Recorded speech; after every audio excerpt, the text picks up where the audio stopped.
Welcome to the Power Over Pain podcast. I'm your host, Aiden Schulte, joined today with both Jordan and Kim Hayes. Today, the topic of conversation is dieting. How to bulk, how to cut, and how to maintain. Let's start from the maintenance perspective. How do you maintain your body weight? So maintaining body weight is strictly dependent also on the type of body you have. So there are three different types. There's ectomorph, mesomorph, and endomorph. Now a mesomorph body type is your typical athletic type that would require a certain amount. Usually I like to imagine it as a athlete that plays football or an image like that you would think of. Very squared off athletic figure is a meso. Now, as you need more calories, you have to remember the people who are long, lengthy, taller need more calories. The people who are shorty, stockier, that's when you have less calories. So it's all really dependent on body type. And I know Aiden was talking and Jordan were discussing earlier about different websites that you can go on to calculate that out for you. Yeah, there's a couple websites. You can just search up calorie maintenance calculator, where you input your height, your weight, your age, and your activity level, and then it gives you a rough estimate of your maintenance calories. And some of them even give you like a protein goal, a fat goal, and a carb goal.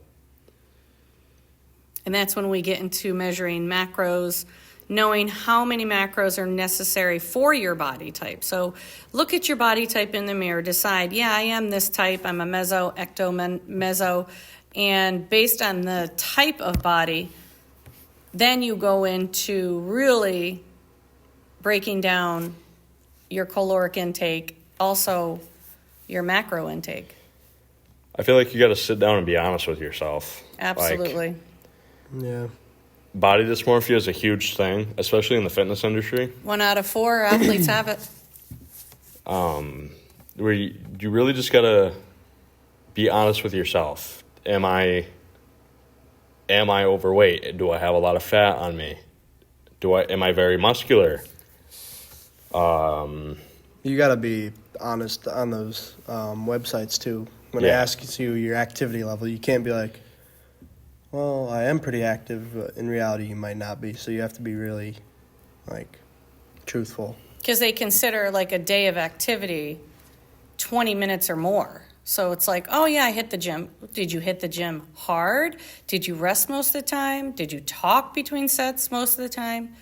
It's really this is when you go into heart rate, getting your heart rate up, increased in order to really burn those calories. So be honest with yourself how much activity. If you work out 2 to 3 times a week, how long is the activity level, the duration of that actual workout?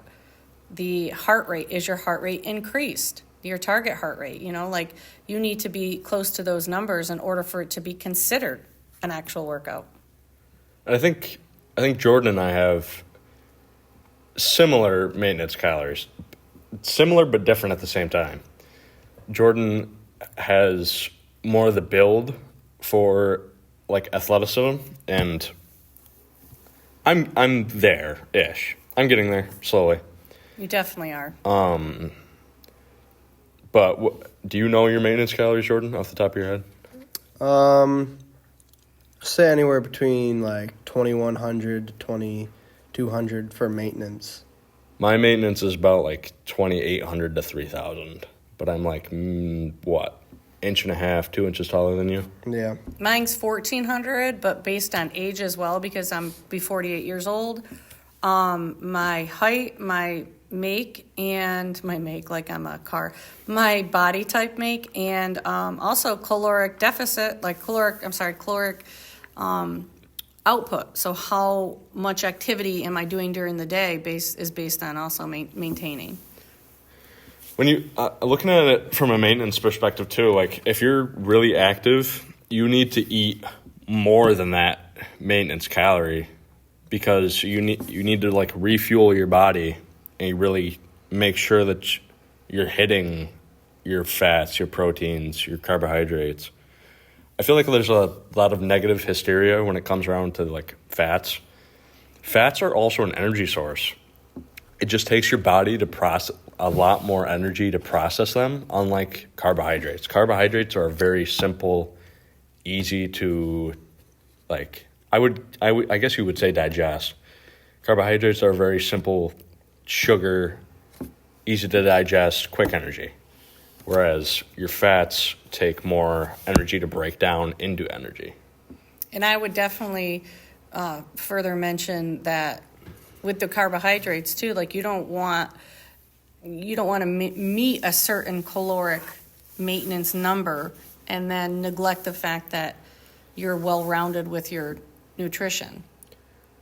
I guess we should have prefaced this episode that I'm 18 years old. I'm no like nutrition professional, but I've been lifting for 3 years, so I feel like I have a decent amount of knowledge in this field. Jordan's been lifting for about the same. Only you're 17. Minor. Kim's been lifting for probably longer than Jordan and I have been around. But the food nutrition's usually about 70% of like really keeping a physique lean. If you really want to keep, it's about 70% of it's in the kitchen. Yeah, definitely. I mean, you can compare like Mike Menzer and Arnold. Mike Menzer said to eat more fats and more protein, whereas Which I do. Arnold was more carbohydrates. Mm-hmm. Also based on morph type.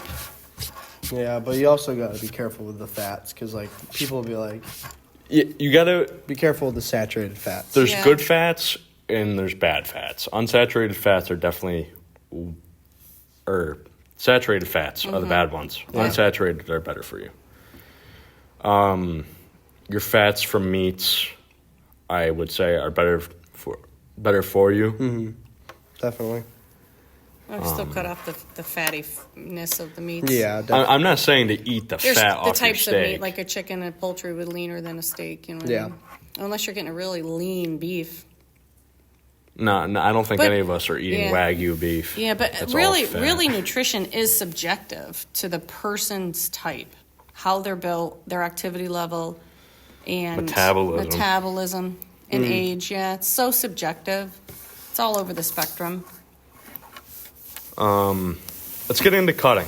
Okay. The simplest way to cut is just a calorie deficit. You take your maintenance calories from that calculator that I was mentioning earlier, and I would say you do it in increments. I would say take off 500 calories, and Yep. if that's working, maintain that. But Yeah. 3,500 calories equals a pound. of body fat of or just- body weight, Just weight in general. I So feel people like can think about that. 500 calories per day times 7. That's 3,500 calories. So you would lose, 1 pound of fat. Because people who do a cut in early on, they're going to lose a lot of water weight. Mm-hmm. Yeah. you're gonna lose some muscle mass too, just because that's where your body goes to for energy first. Yeah, and like also very centered around male or female. So males can take off a little bit more than women safely per week. And we always say safely is 2 pounds per week for women and 2 to 4 pounds for men. We cut you off. Yeah, that's fine.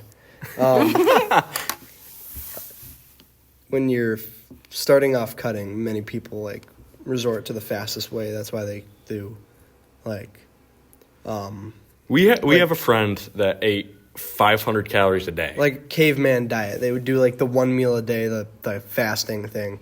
But the thing with fasting is like, if you do it religiously every day, and you say you get down to your ideal weight, and then you're like, well, I'm gonna go back to like eating like a normal person's diet.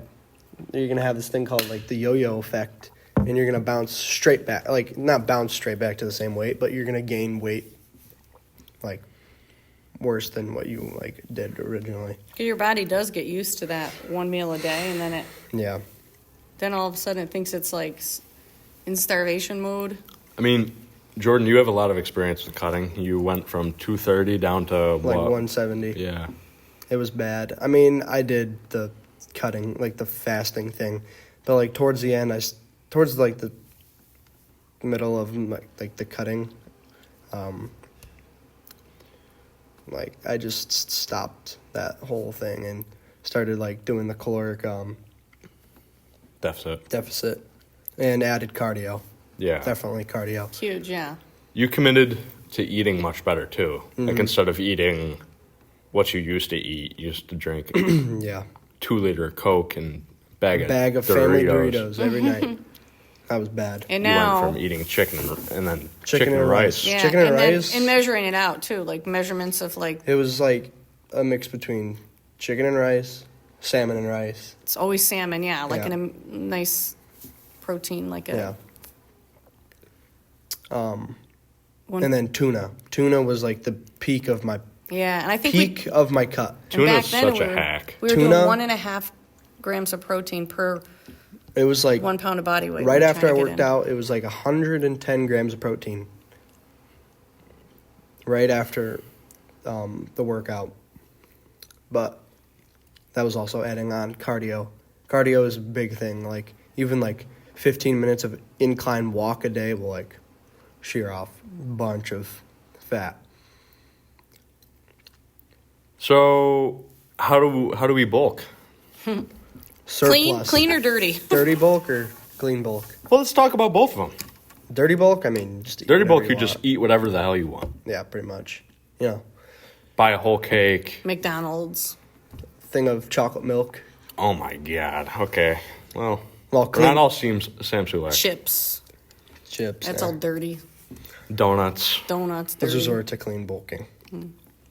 Clean bulking, you want to get like surplus of like, you know, your oats, peanut butter, you know, really Cottage like, cheeses and stuff that's Your healthy going to fuel fats. your system, Yeah. but it's also going to put the weight on.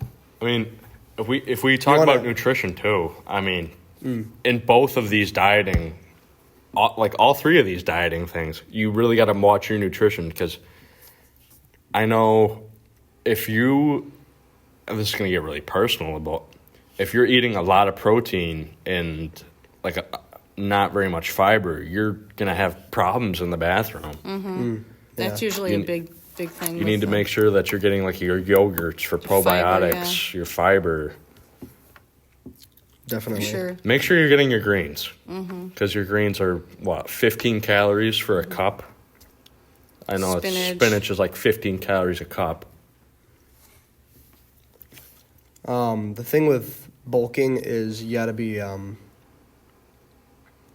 careful with like the amount you eat. Yeah. Because, like, you might, like, think, like, you're doing good bulking, you know, eating all this food, but you're going to get, like, full fast. So you have to resort to drinking. Like, Yeah. drinking your calories are probably the best way to bulk. It's a lot easier to You drink. know, your even maybe, calories. like, a couple teaspoons of olive oil. And he's not saying beer and No, not beer. Like, soda. protein shakes. Yeah, Like, clean protein. and, you know, if you want those calories, like, say you haven't, like, meet your calorie goal towards the end of the day and you just want, you know, it's really extra easy calories. to slip olive oil in. Slip in a couple tablespoons of olive oil. I've heard or that like to be, like, a couple a really good tablespoons of way. like peanut butter. Peanut butter is so high in calories. It's You Peanut do butter's a nice. great fat. yeah. Like a natural peanut butter. Where you That gotta- natural where you peanut gotta butter- mix the peanut oil. Yeah. in. It's like liquid. You just pour that in. Yeah. Yeah, good that'll stuff. be good. If you really like your peanut butter, but you're cutting, PB Fit or PB2 Too, yeah. is a lifesaver. And one of the I just saw earlier was he had the PB2, but he put in honey to make the consistency of the peanut butter. And of course, the honey is always usually locally grown because that has helps with your immunity if it's local. Yeah. But it made the consistency of peanut butter, just like a minute amount of fat. Pay attention where your food's coming from too. Oh yeah, food sources like preservatives and stuff. That's another thing with inflammation. Yeah. If you're like bulking and you get like, I mean, I don't know. Like pork is really high in fat and like calories. So like if you were to like bulk, it'd be like good to like eat pork, but like you got to be careful with pork. I mean, if you cook it right, you won't have the parasites, but even just where the pig is like slaughtered. Like I mean, those. believe it or not, if you get a pig that's like homegrown, it's not injected with all these hormones to make it fat. Bacon is actually good for you because the amino acids in the fat of that bacon are really, really good for you. I remember just a couple mornings, you'd make an entire pack of bacon, and I would just eat that for breakfast. It's high in calories, but GMO free, nitrate free. I would just have a pack of bacon in the morning, and I'd drain off the fat and pat we it with always a towel. drain the fat out of it. Yeah, but the bacon. And it was good. It's a good source of fat, and I just use that as fuel in the gym. To be simple, the bulking is the same thing as cutting. So you're going to take your maintenance and you're going to add 500 calories and then see if that's working. If that's not doing what you want, go to like 800 and go to 1,000. I mean, optimally, I would say for a clean bulk, you'd probably want to add another 800 calories to your maintenance. And I've seen some ectomorphs, so tall, skinny people, have to get about 4,000 calories per day. That's usually typically what works. 4,000 calories. One of my friends is a ectomorph. He can Eat a whole pizza. I mean, he can eat an entire pizza, an entire half gallon of ice cream, and not gain 1 pound. It's crazy. He'll eat his dinner. He'll have like his breakfast, and then his his fucking Reese's Reese's Cocoa Puffs. Puffs. And the consistency of it, though, you have to keep it at 4,000 daily. Yeah, Daily. I mean, he can do it. I mean, Yeah. that arises another problem. Like, a lot of people can't maintain eating 6 meals a day because they just don't have the time. Like, if you're working a full-time job, you don't have time to eat 6 meals a day. They somehow do it, though, if you're serious enough. If you meal prep, you can do Yeah. it pretty well. And I feel like a lot of people that are bulking, too, they struggle with, like, keeping the food down because I feel like they're eating constantly full. sick. Ethan. Eating to the point where you don't want to eat anymore. It's fine. It's fine. I feel like we could go on and on forever about nutrition, but I think that's good enough. We'll wrap it up. Yeah. Thank you for listening to the Power Over Pain podcast. We will see you next time.